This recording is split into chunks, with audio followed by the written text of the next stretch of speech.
அன்புள்ள நல்லா இருக்கீங்களா? ஃபோன் பண்ணீங்க சார். உங்களை தான் சார் எதிர்பார்த்தேன். பாப்பா தலை ஆடி சார். பிள்ளைக்கு துணிமணி பொண்ணுக்கு. ஆமா. நீங்க கொடுத்த ஊதுபத்தி வச்சு வித்த காசுல பாப்பாவுக்கு தலையாடிக்கு கொடுத்து அனுப்புறேன் சார்.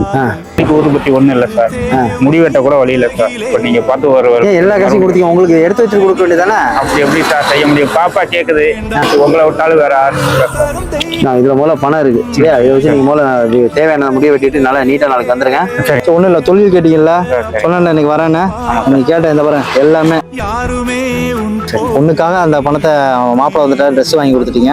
ஒன்றும் பிரச்சனை இல்லை, இதை நீங்க வச்சு பொழைச்சுக்கணும். இது உங்களோட உழைப்புக்காக தான். ஐயோ கஷ்டம், நம்ம அமைக்கிருச்சு நினைச்சோம்னா நம்ம கஷ்டப்பட்டே தான். சாப்பாடுக்கு இருந்தா இப்போ இதை வித்தாதான் நீங்க சாப்பிட முடியும். இப்போ எல்லாத்தையும் நீங்க கேட்ட எல்லாமே வாங்கியாச்சு, நல்லபடியா தொழில தொடங்கி திருப்பி வாழ்க்கையில முன்னுக்கு வரணும். ரொம்ப நன்றிங்க சார். புது கைலி புது சட்டை இருக்கு. ரொம்ப நன்றிண்ணா, சந்தோஷமா இருந்தா சரி.